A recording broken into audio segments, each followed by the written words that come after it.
નમસ્કાર, mid day news સાથે હું અમિતા વાંઝા। સૌપ્રથમ મુખ્ય સમાચાર।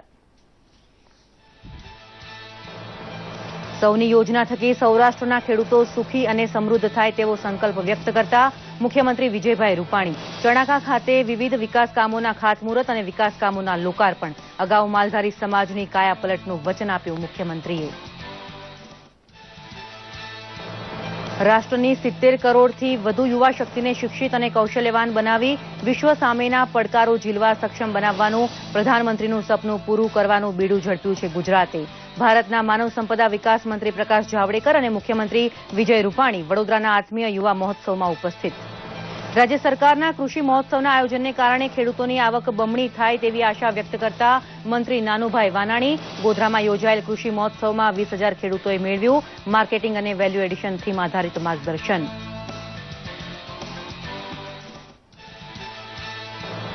ગુજરાત અને સૌરાષ્ટ્રમાં આ સિઝનમાં સારો વરસાદ થશે તેવી આગાહીકારોની ભવિષ્યવાણીને ધ્યાનમાં રાખી સામૂહિક ખેતીનું આયોજન કરવા કેન્દ્રીય મંત્રી પુરુષોત્તમ રૂપાલાનો અનુરોધ। આંદામાન નિકોબારમાં ચોમાસાનું આગમન થતા કેરળમાં 1 જૂને નિશ્ચિત વરસાદ।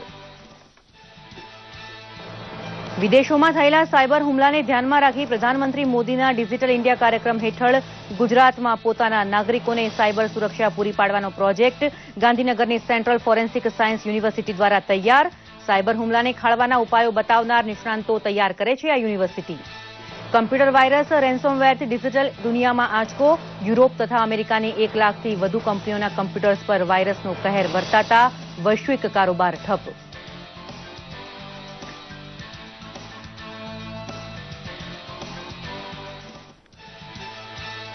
ભારતીય નાગરિક કુલભૂષણ જાધવની પાકિસ્તાને ગેરબંધારણીય રીતે આપેલી ફાંસીની સજાઓ પર આજે આંતરરાષ્ટ્રીય કોર્ટમાં સુનાવણી। ભારતની અપીલ પર આંતરરાષ્ટ્રીય અદાલતે કુલભૂષણની ફાંસી પર લગાવ્યો હતો પ્રતિબંધ।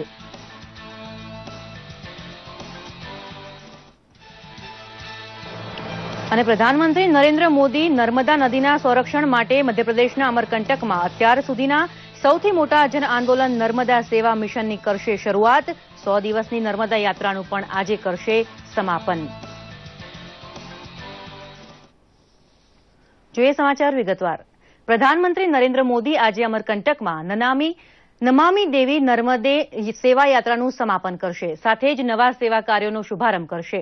નર્મદા નદીના સંરક્ષણ માટે મધ્યપ્રદેશના અમરકંટકમાં અત્યાર સુધીમાં સૌથી મોટા જન આંદોલન નર્મદા મિશનની શરૂઆત કરશે। સાથે જ ડિસેમ્બર 2016થી શરૂ થયેલી નર્મદા નદી જાગરણ અભિયાન 100 દિવસની નર્મદા યાત્રાનું પણ આજે સમાપન થશે।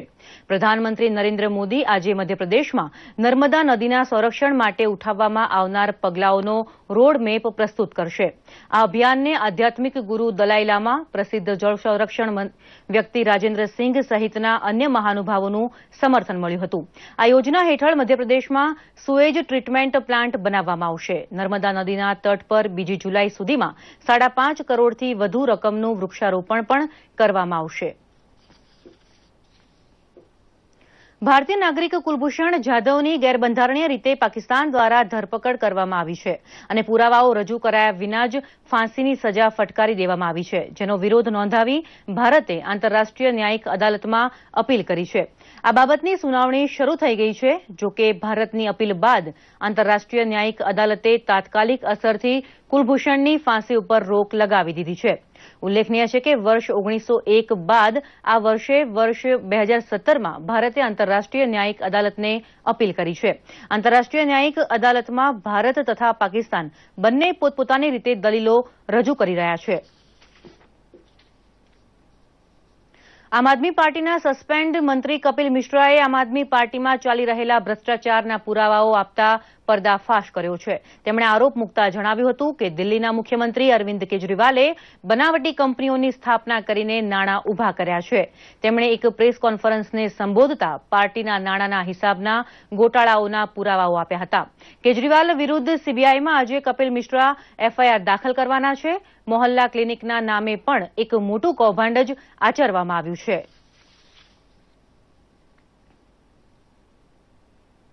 फर्जी कंपनियों से तो चुनाव जीतने के बाद उन्हीं फर्जी कंपनियों का काम भी करेंगे। मैं आज एक बात आपके माध्यम से देश के हर कार्यकर्ता को, अपने हर विधायक को, पार्टी के हर नेता को कहना चाहता हूं। आज अब तो ये स्पष्ट है अरविंद केजरीवाल भ्रष्ट है। अब तो ये स्पष्ट है, अरविंद केजरीवाल भ्रष्ट है। વિશ્વભરમાં 150થી વધુ દેશોમાં કમ્પ્યુટરો ઉપર રેન્સમવેર નામનો વાયરસ ત્રાટક્યો હતો. આ વાયરસ કમ્પ્યુટરની તમામ ફાઇલોને કરપ્ટ કરી નાખે છે. એટલું જ નહીં, કમ્પ્યુટર સિસ્ટમ કરપ્ટ થવાથી કમ્પ્યુટર પણ નકામા બની જાય છે અને ફાઇલો પરત કરવા બદલ ખંડણી માંગે છે, એવી માહિતી આંતરરાષ્ટ્રીય સૂત્રોએ આપી હતી. વિશ્વભરના કારોબાર પર છેલ્લા 2 દિવસથી સાયબર નિષ્ણાંતોને બોલાવીને કમ્પ્યુટરોને વધુ સુરક્ષિત બનાવવાની કામગીરી શરૂ થઈ ગઈ છે. વળી કોઈપણ અજાણી વેબસાઇટ જે સ્ક્રીન ઉપર ક્લિક થતી હોય તેને ઓપન ન કરવાની પણ સલાહ આપવામાં આવી છે. દરમિયાન માઇક્રોસોફ્ટે પણ જણાવ્યું હતું કે રેન્સમવેર નામનો વાયરસ ખતરનાક છે અને વિશ્વભરની સરકારો માટે ચેતવણી છે. ગુપ્ત માહિતી લીક ન થાય કે હેક ન થાય તે માટે જે તે સરકારોએ તાત્કાલિક પગલાં લેવા જરૂરી છે. કમ્પ્યુટર્સને હેક કરતા રેન્સમવેર વાયરસ માટે અમદાવાદ સાયબર ક્રાઇમે અમદાવાદ માટે હેલ્પલાઇન નંબર જાહેર કર્યા છે. આ નંબરો નોંધી લેશો: 079 22 86 19 17 25 39 85 49. રૂપિયાની લેવડ દેવડનું ડિજિટલ માધ્યમ અપનાવવા માટે ભારતને આગ્રહ કરવાની સાથે સાથે સાયબર સલામતીનો બંદોબસ્ત કરવાનું પૂરેપૂરું મહત્વ મોદી સરકાર સમજે છે. મારા તમારા મોબાઈલ, ટેબ્લેટ, લેપટોપથી ચૂકવણીનો પ્રવાહ શરૂ થતો હોવાથી વાયરસથી બચવું સૌ માટે અનિવાર્ય છે. સાયબર હુમલો ખાળવા માટે ભારત સરકાર સાથોસાથ ખાનગી ક્ષેત્રની તૈયારી કેવી છે તે જાણવા ચાલો કોશિશ કરીએ.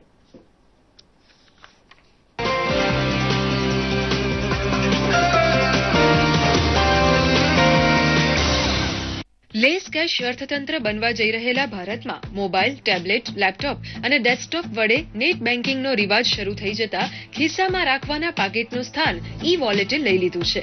મશીન મારફતે રૂપિયાની લેવડ દેવડ થતી હોય ત્યારે સલામતી પણ હોવી જોઈએ તેમ લોકો અને સરકાર પણ માને છે. મોબાઈલ ફોનને વાયરસ સામે રક્ષણ આપતી એમ કવચ નામની એપ પણ બની છે, તો ડેસ્કટોપ માટે સંવિદ અને પેનડ્રાઈવ માટે પ્રતિરોધ જેવી એપ બની છે. મોદી સરકારે ઘડેલી કમ્પ્યુટર ઇમરજન્સી રિસ્પોન્સ ટીમ દ્વારા સાયબર સ્વચ્છતા કેન્દ્ર પણ શરૂ કરાયું છે. એ આજકાલ લોકો હેકિંગ કરે છે તો એમને ડાટા એમને મનીનું નથી પડ્યું, એમને એકચ્યુઅલી ડેટા ફાઇન્ડ કરે છે. એ લોકોનો ડેટા નીકાળે છે અને એમને પછી બીજા જગ્યાએ વેચે છે અને એમની લોકોની આઈડેન્ટિટી એઝ અ યુઝ કરે છે. એન્ડ જે એકચ્યુઅલી એમને એ બધા એપ્સને એ બધું યુઝ કરવાનું જે વેલ સિક્યોર્ડ છે, કેમ કે ગવર્મેન્ટ્સ બી અત્યારે એવા છે કે એ બધી એપ્સ નીકાળે છે. સાયબર પોલીસનું આખું એક ડિપાર્ટમેન્ટ હોય છે. જે રીતે તમને ક્યાંક હેકિંગ થાય યા કંઈ બી થાય તો ફર્સ્ટ ઓફ ઓલ તેમને ત્યાં કોન્ટેક્ટ કરવાનો હોય છે. दिन के एक साइबर सेल के अंदर around 10 to 20 around cyber cases आते हैं, ठीक है, जिसमें से अराउंड 1 या 2 केसेस एक्चुअली जिस पर हम लोग कुछ काम कर सकते हैं, ऐसा होता है. Because most of the time जो केसेस आते हैं ना तो सॉल्यूशंस निकलना बहुत ज़्यादा मुश्किल होता है, बिकॉज तो वो होता ही ऐसा है और इजीली हम लोग उसको नलीफाई कर सकते हैं, उसको इग्नोर कर सकते हैं या ठीक कर सकते हैं by only awareing people about cyber crime. Actually તમે જે બી નેટ પર સર્ફ કરો છો એના વિશે તમે થોડી માહિતી લઈ લો કે કઈ રીતના એ વર્ક કરે છે, શું થાય છે અને તમે કઈ રીતે સિક્યોરલી એને સર્ફ કરી શકો છો. જો તમે એટલું જાણી લેશો તો તમારા માટે બેટર રહેશે. क्यों नॉर्मली सोशल मीडिया पे इतने सारे अकाउंट्स होते हैं, एफबी, ट्विटर, ये वो इतना सब, उसके लिए सेफ्टी तो होनी चाहिए ना. गर्ल्स सबसे ज्यादा अकाउंट्स हैक होते हैं तो वो गर्ल्स के होते हैं. પાસવર્ડ કોઈને આપવાનો નહીં, આપણે જે કાર્ડ હોય કાર્ડના નંબર કોઈને આપવાના નહીં. ઘણી બધી બેંક અને ઇન્ટરનેટ સર્વિસ પ્રોવાઇડર્સ સાયબર સુરક્ષાના આ કેન્દ્ર સાથે જોડાયેલા છે. ભારત એવા થોડા ગણ્યા ગાંઠ્યા દેશ પૈકી છે જે પોતાના નાગરિકોને સાયબર સુરક્ષા માટે માલવેર ક્લીનિંગ ટૂલ્સ આપતું હોય. આખા દેશમાં ફેલાયેલા સર્વરને રક્ષણ કરવાનો પ્રોજેક્ટ ગાંધીનગરની સેન્ટ્રલ ફોરેન્સિક સાયન્સ યુનિવર્સિટી દ્વારા તૈયાર કરાયો છે. हमको लगा साइबर सिक्योरिटी और digital security is a very very important area जिसमें लोगों को हमको ट्रेन करना पड़ेगा. तो हमने एक अभियान चालू किया, हमने एक मास्टर्स लेवल का एमटेक प्रोग्राम चालू किया in cyber security and incident response. तो हम इस प्रकार के स्टूडेंट्स को तैयार करते हैं जो जाके देश में विविध स्थानों पर काम करके जो कोई भी टेक्नोलॉजी यूज हो रही है वो सिक्योर रख सके. इस प्रकार की हम स्टूडेंट्स को तालीम देते हैं. દુનિયાના કોઈ પણ ખૂણે સાયબર હુમલો થાય તો ગાંધીનગર બેઠા તેના ઉપર નજર રાખી નિવારણ કરી શકે તેવા નિષ્ણાતને તૈયાર રહેવાનું કામ આ યુનિવર્સિટી કરે છે. सॉफ्टवेयर? हाँ, तो साइबर में भी हम लोगों ने इसमें जैसे हमने एक कोर्स चालू किया था, पहले homeland security and anti terrorism, दूसरा एमटेक साइबर सिक्योरिटी और डिजिटल फॉरेंसिक। तो एक इसी साइबर सिक्योरिटी में टू नो द अननोन, हमारे पास में टोटल डिफेंसिक्स के सॉल्यूशन भी हैं, टोटल हमारे पास में प्रोटोकॉल्स हैं। और अननोन वल्नरेबिलिटी, नॉन तो everybody knows, but unknown vulnerabilities का भी टेस्टिंग हम यहाँ पे करते हैं। પ્રોજેક્ટ સાયબર રેન્જનો હેતુ શૈક્ષણિક હોવા છતાં તેના હેઠળ સંચિત થયેલા જ્ઞાનનો ઉપયોગ નેટવર્ક સલામતી શીખવવા માટે થઈ રહ્યો છે। સાયબર સિક્યોરિટીની આ પાઠશાળામાં સરકારના અનેક ખાતા ઉપરાંત વિવિધ બેંક, કોર્પોરેટની હસ્તીઓ તથા લશ્કર પણ જોડાયેલા છે। વેપાર ઉદ્યોગ આલમ માટે પણ સાયબર સલામતીનો ખપ આમ આદમી જેટલો જ છે। तो फिनलैंड कंपनी के साथ, Finland is considered to be the best in cyber security world में, इनके साथ सहयोग किया। फिनलैंड टेक्नोलॉजी हम लोग यहाँ लाए हैं, जिस टेक्नोलॉजी के बेस पे आपको पता चलेगा आज साइबर अटैक किस स्थान पर हो रहा है पूरे वर्ल्ड में, वो पूरा मैप दिखाई देता है। और उसके वजह से आप कंसर्न कंपनी को, कंसर्न ऑर्गेनाइजेशन को बोल सकते हैं कि somebody is trying to hack your system, you kindly check this and ensure no hacking takes place। तो इस प्रकार की ये भी शायद एशिया में इस प्रकार की व्यवस्था कहीं उपलब्ध है, ऐसा मेरा ज्ञान में नहीं है। साइबर अटैक्स रोकने के लिए बेसिकली आपको चाहिए कि आपकी सिस्टम जो है वो वल्नरेबिलिटी प्रूफ हो, उसमें कोई भी वीकनेस ना होनी चाहिए। तो हमारे पास दूसरा जो सॉफ्टवेयर है वो हमें अलाउ करता है कि हम कोई भी सॉफ्टवेयर हार्डवेयर को टेस्ट कर सके और पॉसिबल अननोन वल्नरेबिलिटीज जो किसी को पता नहीं है उसको हम प्रिवेंट कर सके और उसके बाद उसको पेच करके उसको फुल प्रूफ बना सके। સાયબર સ્પેસનું રક્ષણ કોઈપણ સંભવિત હુમલા સામે કરવાની ચિંતા લઈ શકે તેવા નિષ્ણાતનું ઘડતર ચાલી રહ્યું છે।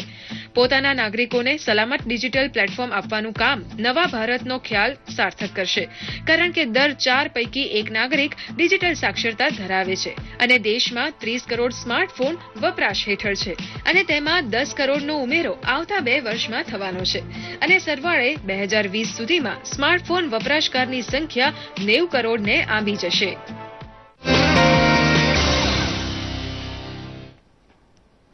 રાજ્યના છેવાડાના અંતિમ માણસને પ્રાથમિક સુવિધા મળી રહે તે માટે સરકાર કટિબદ્ધ છે અને તેના ભાગરૂપે રાજ્યના ચણાકા અને ભેંસાણ જેવા ગામડાઓમાં અનેકવિધ વિકાસના કામો થઈ રહ્યા છે તેમ મુખ્યમંત્રી વિજયભાઈ રૂપાણીએ જણાવ્યું હતું। ચણાકા ગામે કરેલા વિકાસ કામોના ખાતમુહૂર્તમાં વાસ્મો દ્વારા પાણી પુરવઠા યોજના, ગ્રામ્ય પાણી પુરવઠા અંતર્ગત રાઇઝનિંગ મેઇન પાઇપલાઇનના કામો, 68 કેવી સબસ્ટેશનનું ખાતમુહૂર્ત કરવામાં આવ્યું હતું। આ ઉપરાંત ભેંસાણમાં સુરાપુરા દાદાના દેવસ્થાને માથું નમાવી વિવિધ વિકાસ કામોની તકતીનું અનાવરણ કર્યું હતું। આ પ્રસંગે તેમની સાથે કૃષિમંત્રી ચિમનભાઈ સાપરિયા, જયદ્રથસિંહ પરમાર વગેરે ઉપસ્થિત રહ્યા હતા। મુખ્યમંત્રીએ આ પ્રસંગે સૌની યોજના થકી સૌરાષ્ટ્રવાસીઓ માટે પાણી પૂરું પાડી ખેડૂતો સુખી સમૃદ્ધ થાય તે માટે તમામ પ્રયત્નો કરી છૂટવા સંકલ્પ વ્યક્ત કર્યો હતો। વડોદરા સ્થિત હરિધામ સોખડાના યોગી ડિવાઇન સોસાયટીના સંસ્થાપક પૂજ્ય હરિપ્રસાદ સ્વામીજીના 84મા પ્રાગટ્યોત્સવ પર્વમાં આત્મીય યુવા મહોત્સવ યોજાયો હતો। ભારત સરકારના માનવ સંપદા વિકાસ મંત્રી પ્રકાશ જાવડેકર, મુખ્યમંત્રી વિજય રૂપાણી, મહેસૂલ મંત્રી ભૂપેન્દ્રસિંહ ચુડાસમા જેવા મંત્રીઓ આ સમારંભમાં હાજર રહ્યા હતા। આ સમયે શ્રી પ્રકાશ જાવડેકરે જણાવ્યું હતું કે યુવાઓ દેશની પ્રતિભા છે, उत्साह है અને એટલે જ પ્રધાનમંત્રીએ ન્યૂ ઇન્ડિયાની ચળવળ શરૂ કરી છે। જો યુવા શક્તિશાળી હશે તો યોગ્ય રાષ્ટ્રનું નિર્માણ થઈ શકશે। આ સમયે મુખ્યમંત્રી વિજય રૂપાણીએ જણાવ્યું હતું કે રાષ્ટ્રની 70 કરોડથી વધુ યુવા શક્તિને શિક્ષિત અને કૌશલ્યવાન બનાવી વિશ્વ સામેના પડકારો ઝીલવા સક્ષમ બનવા પ્રધાનમંત્રીએ આહવાન કર્યું છે। પ્રધાનમંત્રીના નેતૃત્વમાં દેશના યુવાનોમાં એક નવા વિશ્વાસનો સંચાર થયો છે। બંને મહાનુભાવોના હસ્તે આત્મીય ઇન્સ્ટિટ્યૂટને NIRF રેન્કિંગમાં આવવા બદલ પ્રમાણપત્ર એનાયત કરવામાં આવ્યા હતા। મૂળ ચિંતન છે અને એના માટેનો મદદગાર પ્રયત્ન છે। ખાસ તો હરિપ્રસાદ સ્વામીજી એમનું વર્ષોનું તપ અને 84મો પ્રાગટ્યોત્સવ એ નિમિત્તે ગુજરાતની જનતા વતી કાર્યક્રમમાં યુવાનો આટલી મોટી સંખ્યામાં ભેગા થયા હોય શુભેચ્છા આપવા માટે सारे सुख साधन और उसको खरीदने के लिए आपको रोजगार मुहैया करते हुए आपके जेब में पैसा हो ताकि आप वो खरीद सके, अच्छी शिक्षा स्वास्थ्य प्राप्त कर सके, ये राजनीति करती है। जीवन यापन के साधन हम मौजूद कर सकते हैं, वो हम दे सकते हैं, लेकिन क्यों जिए यही हमारी सीमा है कि हम भौतिक साधन उपलब्ध करा सकते हैं, लेकिन क्यों जिए और कैसे जिए ये शिक्षा स्वामी जी देते हैं, अध्यात्म देते हैं, और इसलिए ये रिश्ता अजीब है। ખેડૂતોની આવક બમણી થાય અને ખેડૂતોને કૃષિલક્ષી સરકારની વિવિધ યોજનાઓની માહિતી એક જ સ્થળેથી મળી શકે તે ઉદ્દેશથી ગુજરાત સરકાર દ્વારા ગોધરામાં કૃષિ મહોત્સવ 2017નું આયોજન કરવામાં આવેલ હતું. આ કૃષિ મહોત્સવમાં 20,000 જેટલા ખેડૂતોએ ભાગ લીધો હતો. કૃષિ મહોત્સવનું ઉદ્ઘાટન કરતા રાજ્યના મંત્રી શ્રી નાનુભાઈ વાનાણીએ જણાવ્યું હતું કે ખેડૂતો આવા કાર્યક્રમો દ્વારા નવી ટેકનોલોજીનો ઉપયોગ કરતા થાય તો તેમની આવક બમણી થઈ શકે તેમ છે. અહીં યોજાયેલા કૃષિ પ્રદર્શનમાં મુકાયેલી વિવિધ કૃષિલક્ષી માહિતી અને ઓજારોની માહિતી ખેડૂતોએ મેળવી હતી. માર્કેટિંગ અને વેલ્યુ એડિશન થીમ આધારિત આ મેળામાં કૃષિ બજાર વ્યવસ્થા, બાગાયતી પાકો, પશુપાલન, પશુ સ્વાસ્થ્ય, પિયત પદ્ધતિ, પાણીનો સંગ્રહ વગેરે વિષયોની માહિતી ખેડૂતોને આપવામાં આવી હતી. સુરેન્દ્રનગર ખાતે વરસાદનો વર્તારો વિષય ઉપર પરિસંવાદ યોજાઈ ગયો. તેમાં સમગ્ર ગુજરાતમાંથી ઉપસ્થિત રહેલા આગાહીકારોએ વરસાદની સિઝનમાં કેટલો વરસાદ પડશે અને કયા સમયમાં પડશે તેની આગાહી રજૂ કરી હતી. જ્યોતિષી અંબારામ પટેલ સહિત તમામ જ્યોતિષીઓએ જણાવ્યું હતું કે આ વર્ષે ગુજરાત અને સૌરાષ્ટ્રમાં સારો વરસાદ થશે. તેમાં 27 મે થી 5મી જૂન સુધીમાં વાવાઝોડા સાથે વરસાદ થશે. પરિસંવાદમાં ખાસ ઉપસ્થિત રહેલા કેન્દ્રીય મંત્રી પુરુષોત્તમ રૂપાલાએ ખેડૂતોને સામૂહિક ખેતીનું આયોજન કરવા, ઓર્ગેનિક ખેતી અને ટપક સિંચાઈ પદ્ધતિનો ઉપયોગ કરવા અનુરોધ કર્યો હતો. ગુજરાત ગૌ સેવા આયોગના અધ્યક્ષ ડોક્ટર વલ્લભ કથિરિયા, સાંસદ શંકરભાઈ પટેલ સહિત અગ્રણીઓ ઉપસ્થિત રહ્યા હતા. દક્ષિણ પશ્ચિમી મોન્સૂને નિકોબાર દ્વીપ સમૂહ સહિત દક્ષિણી આંદામાન ટાપુ ઉપર ટકોરા માર્યા છે. હવામાન વિભાગે જણાવ્યું હતું કે અનુમાનિત સમય કરતાં 3 દિવસ વહેલો મોન્સૂન પહોંચી ગયું છે. 1 જૂન સુધીમાં વરસાદ કેરાલાના દરવાજે દસ્તક દેશે એવી આશા અને આગાહી હવામાન વિભાગે કરી છે. કાળઝાળ ગરમીમાં ત્રાહિમામ પોકારી ગયા બાદ સામાન્ય જન માટે વરસાદ વહેલો આવશે એ આગાહીથી જનસમૂહે રાહતનો શ્વાસ ખેંચ્યો છે. અમરેલીમાં ટેકાના ભાવે તુવેરની દાળની ખરીદીનો આજથી આરંભ કરવામાં આવ્યો છે. પ્રતાપપુરા સેવા સહકારી મંડળી દ્વારા અમરેલી માર્કેટયાર્ડ ખાતે અમરેલી જિલ્લા ભાજપ પ્રમુખ હિરેનભાઈ હિરપરા તથા નાપ્સ્કોબના ચેરમેન દિલીપભાઈ સંઘાણીની ઉપસ્થિતિમાં તુવેર ખરીદી કેન્દ્રનો આરંભ કરાયો હતો. ખેડૂતોએ સરકારના ધારાધોરણ મુજબ ક્વોલિટી નિયમો તેમજ જરૂરી કાગળો જેવા કે 7/12, 8A, તલાટી મંત્રીનો તુવેર વાવેતર અંગેનો દાખલો, આધાર કાર્ડ, બેંકના ખાતાની ઝેરોક્સ સાથે લઈને જવાનું રહેશે.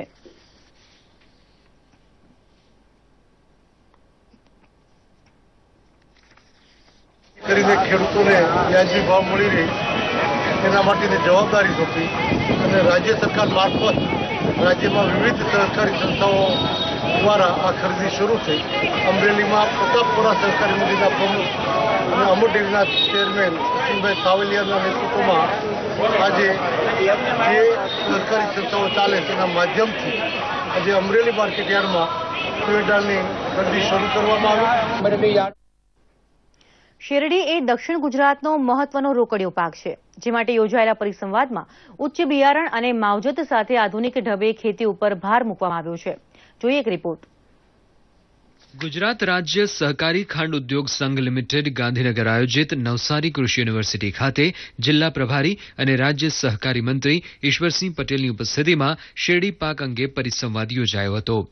આ પરિસંવાદમાં ઈશ્વરસિંહ પટેલે જણાવ્યું હતું કે દક્ષિણ ગુજરાતમાં શેરડીનું વધુ પ્રમાણમાં ઉત્પાદન થાય છે, જે માટે રાજ્ય સરકારે 30 કરોડની યોજનાઓ સાથે બાયોકમ્પોઝ માટે યોજના જાહેર કરી છે. ઉત્પાદન ઘટવાને કારણે અગાઉના વર્ષો કરતાં ચાલુ વર્ષે 1 એકરે 10 ટન ઓછું ઉત્પાદન આવવાને કારણે ફેક્ટરીને પણ લોસ થયો છે. કઈ રીતના ખેડૂતો ઓછા ખર્ચે વધારે ઉત્પાદન મેળવે તે રીતના આજના કાર્યક્રમમાં અહીંયા વાત થવાની છે. ગુજરાત રાજ્ય ખાંડ ઉદ્યોગ સંઘના પ્રમુખ માનસિંહ પટેલે જણાવ્યું હતું કે ગત વર્ષે 16 સુગર મિલ દ્વારા પૂરતા જથ્થા સાથે ઉત્પાદન મેળવ્યું હતું. ઉત્પાદન વધારવા ટેકનોલોજીના સહારે ખેડૂતોએ પ્રયાસ કરવાનો છે.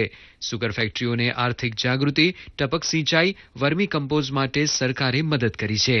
આ પરિસંવાદમાં કૃષિ યુનિવર્સિટીના ડોક્ટર CN પટેલે અને ડોક્ટર SC માલીએ શેરડીની ટકાઉ ખેતી પદ્ધતિ અને શેરડીની જાતો અંગે વિસ્તૃત માર્ગદર્શન આપ્યું હતું. 100 ટન તરફ લઈ જવાનો ગુજરાત ખાણ ઉદ્યોગ સંઘનો પ્રયાસ છે અને એવરેજ રિકવરી 10.5 આસપાસ છે. એને એવરેજ સમગ્ર ગુજરાતની રિકવરી 11 કરતા વધે ગુજરાત રાજ્ય ખાણ ઉદ્યોગ સંઘનો પ્રયત્ન છે. નવસારીથી રાજેશ રાણાનો રિપોર્ટ, દૂરદર્શન સમાચાર, અમદાવાદ. ગુજરાતના ખેડૂતો ખેતી ક્ષેત્રમાં પ્રગતિશીલ બન્યા છે. આધુનિક ખેતીની સાથે જૈવિક ખેતી પણ આજનો ખેડૂત કરી રહ્યો છે. આદિવાસી પંથકના પ્રગતિશીલ ખેડૂતે ફળના વૃક્ષો માટે અનોખી ઓર્ગેનિક ખેતી કરી છે. તાપીના વાલોડ તાલુકાના શિકેર ગામના પ્રવીણભાઈ વર્ષ 2012થી પોતાની 60 વીઘા જમીનમાં જમ્બો કેસર કેરી, 1 કિલો વજન ધરાવતા જમરૂખ, ડ્રેગન ફ્રૂટ, નાળિયેર જેવા ફળોના વૃક્ષોની ખેતીમાં યુરિયા ખાતર નાખવાને બદલે ચોખ્ખું ઘી, દેશી મધ, 5 જાતના કઠોળનો લોટ, છાશ, ગૌમૂત્ર અને છાણ જેવા પદાર્થોનું મિશ્રણ કરી ખાતર બનાવે છે અને મબલખ પાક ઉતારે છે, જેને જીવામૃત અને ધનામૃત પદ્ધતિ કહેવાય છે. તેનાથી ફળોમાં મીઠાશ વધે છે અને વૃક્ષોમાં રોગ આવતો નથી. ગાય આધારિત ઓર્ગેનિક ખેતી કરીએ છીએ. એની અંદર ગાયનું છાણ, ગાયનો પેશાબ, ગાયનું ઘી, દેશી મધ, ગોળ ને બેસન વાપરીએ છીએ. એનાથી છોડને બી એને જે કંઈ નાઇટ્રોજન, પોટેશિયમ કે ન્યુટ્રામિન્સ જે જોઈતા હોય તે છોડને મળી રહી છે. બજાર પણ સારો મળે ને અમે બજારની અંદર એવું કરીએ છીએ કે ભાઈ ડાયરેક્ટ જ વેચાણ કરીએ છીએ એટલે ગ્રાહકને બી થોડું રિઝનેબલ રહે. માનવ સ્વાસ્થ્ય માટે ખૂબ જ સારું છે, કારણ કે આ કુદરતી વસ્તુનો ઉપયોગ થાય છે. કોઈ પણ જાતની રાસાયણિક વસ્તુ કે રાસાયણિક કેમિકલો એમાં વાપરવામાં આવતા નથી. દરેક જગ્યાએ જે વસ્તુ મળી રહે છે, આ જે વસ્તુ વાપરવામાં આવે છે તે દરેક ઘરમાં મળી રહે છે અને દેશી ગાયના છાણમાં અને ગૌમૂત્રમાં આપણે જાણીએ છીએ તેમ ઘણી બધી ઔષધીય ગુણો ધરાવે છે અને એ પવિત્ર યાત્રાધામ અંબાજી ખાતે ગુજરાત તથા રાજસ્થાનના પોલીસ અધિકારીઓની એક બેઠક યોજાઈ હતી. ગુજરાતના બનાસકાંઠા જિલ્લાની બોર્ડરને સ્પર્શતા રાજસ્થાનના સિરોહી અને જાલોર જિલ્લાના પોલીસ વડાઓ હાજર રહ્યા હતા. ગુજરાતમાંથી રાજસ્થાન અને રાજસ્થાનથી ગુજરાતમાં બિંદાસ્ત ફરતા આરોપીઓ તથા ગુનેગારોની યાદીની આપ-લે કરવામાં આવી હતી. ગુજરાતમાં વધી રહેલા ગુંડા તત્વોને ડામવા માટે આ બેઠકનું આયોજન કરવામાં આવ્યું હતું. ગુજરાતમાં દારૂબંધીનો કડક કાયદો અમલમાં હોવા છતાં પણ રાજસ્થાનમાંથી અઢળક દારૂ ગુજરાતમાં ઠલવાય છે તે વિશે પણ ચર્ચાઓ થઈ હતી. તેમજ આ પ્રકારના અસામાજિક તત્વો સામે કડક કાર્યવાહી હાથ ધરવા અંગે પણ ચર્ચાઓ થઈ હતી.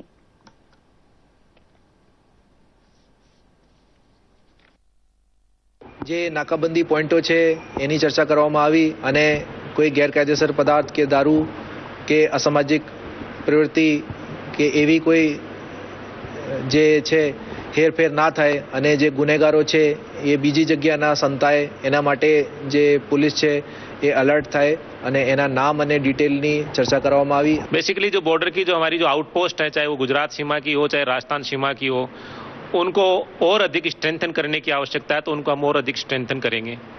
इसके अलावा जो वांटेड क्रिमिनल्स है दोनों, जो राजस्थान वाले जो इधर गुजरात में वांटेड है, गुजरात वाले उधर वांटेड है, जो बाकी जो चिट्ठी पत्री का कार्य नहीं लेके उनको प्रत्येक जो क्रिमिनल्स है उसको फॉलो करने का जो प्रयास है वो करेंगे. ધોરાજીમાં મધર્સ ડે નિમિત્તે પ્રધાનમંત્રી નરેન્દ્ર મોદીના સૂત્ર તંદુરસ્ત બાળ તંદુરસ્ત ભારતને સાર્થક કરવા તેલી હોસ્પિટલ ખાતે નિઃશુલ્ક બાળરોગ નિદાન કેમ્પ યોજાયો હતો. કેમ્પમાં બાળરોગ નિષ્ણાંત ડોક્ટર વિનોદ વસાવાએ સેવા આપી હતી. ટ્રસ્ટી સાજીદભાઈ નવીવાળાએ જણાવ્યું હતું કે સંસ્થાનો મુખ્ય હેતુ આરોગ્ય ક્ષેત્રે લોકોની સેવા કરવાનો છે. બાળકના સારા આરોગ્ય માટે ટ્રસ્ટ કટિબદ્ધ છે. ધોરાજી તથા આસપાસના દર્દીઓએ આ કેમ્પનો લાભ લીધો હતો.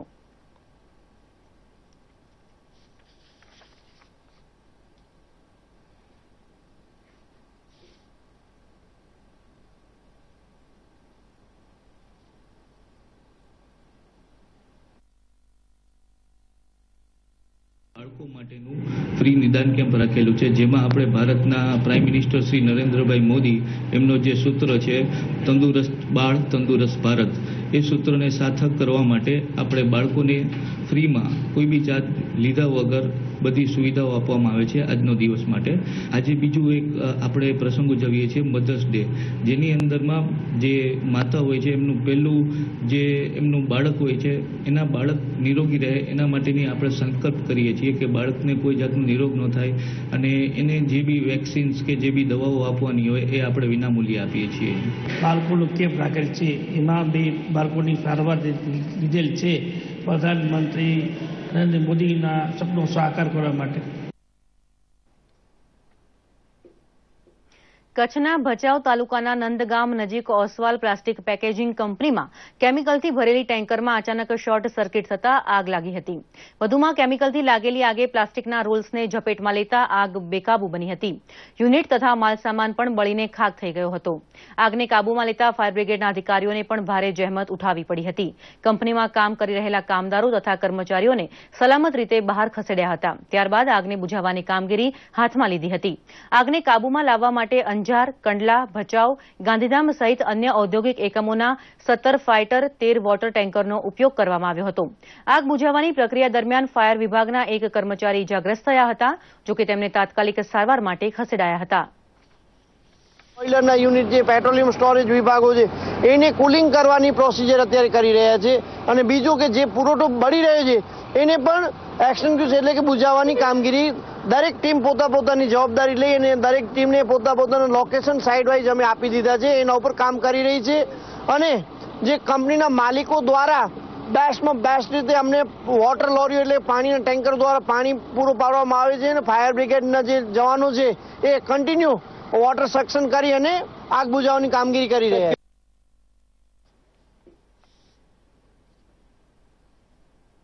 ભાવનગર શહેરના રૂપમ ચોક નજીક આવેલી જમાદાર શેરી ખાતે આવેલી એક જર્જરિત 2 માળની ઇમારતમાં રાત્રે અચાનક આગ લાગતા દોડધામ મચી ગઈ હતી. ફાયર બ્રિગેડને જાણ કરાતા ફાયર વિભાગના અધિકારીઓ તાત્કાલિક ઘટના સ્થળે પહોંચી ગયા હતા. વિગત એવી છે કે જમાદાર શેરી વિસ્તારમાં આવેલી 2 માળની બિલ્ડિંગ, જેમાં બહારના ભાગે કાપડ અને અન્ય દુકાનોમાં પૂઠાના ગોડાઉન આવેલા છે. કેરીના બોક્સ ભરેલા આ ગોડાઉનમાં રાત્રે 11 વાગે શોર્ટ સર્કિટ થતા અચાનક આગ લાગી હતી અને લાકડા તથા પૂઠાના કારણે જોતજોતામાં આગે વિકરાળ સ્વરૂપ ધારણ કર્યું હતું. આજુબાજુની ઇમારતોને પણ નુકસાન થયું હતું. જોકે ફાયર બ્રિગેડની સમય સૂચકતાથી કોઈ જાનહાનિ નોંધાઈ નથી.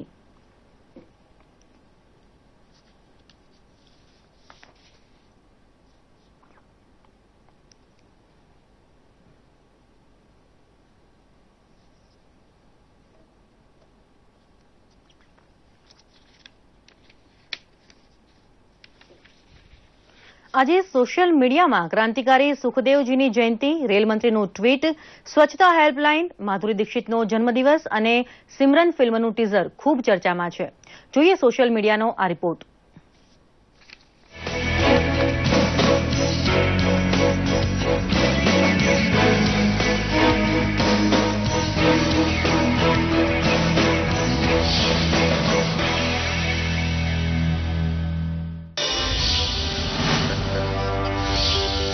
ભારતના સ્વતંત્રતા સંગ્રામના પ્રમુખ ક્રાંતિકારી એવા સુખદેવની આજે જન્મ જયંતિ છે. ત્યારે ભાજપના રાષ્ટ્રીય પ્રમુખ અમિત શાહે ટ્વીટ કરી સુખદેવને વંદન કર્યા છે. તો આજે ભારતના મહાન નેતા અને દેશના ઉપરાષ્ટ્રપતિ એવા ભૈરવસિંહ શેખાવતની પુણ્યતિથિ છે. ત્યારે કેન્દ્રીય મંત્રી રવિશંકર પ્રસાદે ટ્વીટ કરી શ્રદ્ધાંજલિ પાઠવી છે.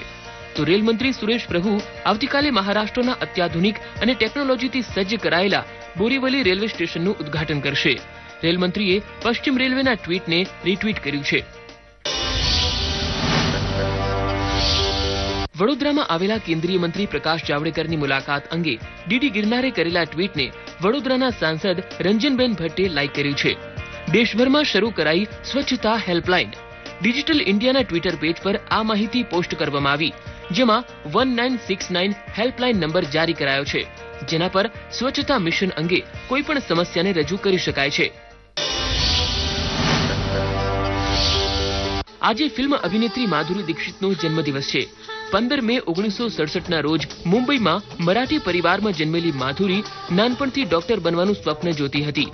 જો કે માધુરી અભિનય ક્ષેત્રે પદાર્પણ કરતા જ તે સિનેમા જગતની ખ્યાતનામ અભિનેત્રી બની ગઈ. હિન્દી ફિલ્મોમાં સફળ યોગદાન બદલ તેમને 4 વખત સર્વશ્રેષ્ઠ અભિનેત્રીનો ફિલ્મફેર એવોર્ડ મળ્યો છે. અભિનેત્રી કંગના રાનોત ફિલ્મ ડિરેક્ટર હંસલ મહેતાની ફિલ્મ સિમરન માટે સ્ક્રિપ્ટ રાઇટર બની ગઈ છે. જી હા, ફિલ્મ એક NRI નર્સ સંદીપ કૌરના જીવન પર આધારિત છે. ફિલ્મ સિમરનનું મોશન પોસ્ટર અને ટીઝર રિલીઝ કરવામાં આવ્યું, જેને YouTube પર 1.25 લાખથી વધુ લોકો જોઈ ચૂક્યા છે. આ ફિલ્મ 15 સપ્ટેમ્બરના રોજ રિલીઝ થવાની છે.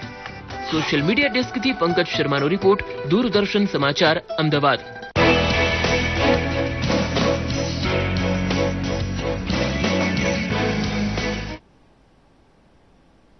અત્યારે બસ આટલું જ. વધુ સમાચાર માટે જોતા રહો દૂરદર્શન સમાચાર. નમસ્કાર.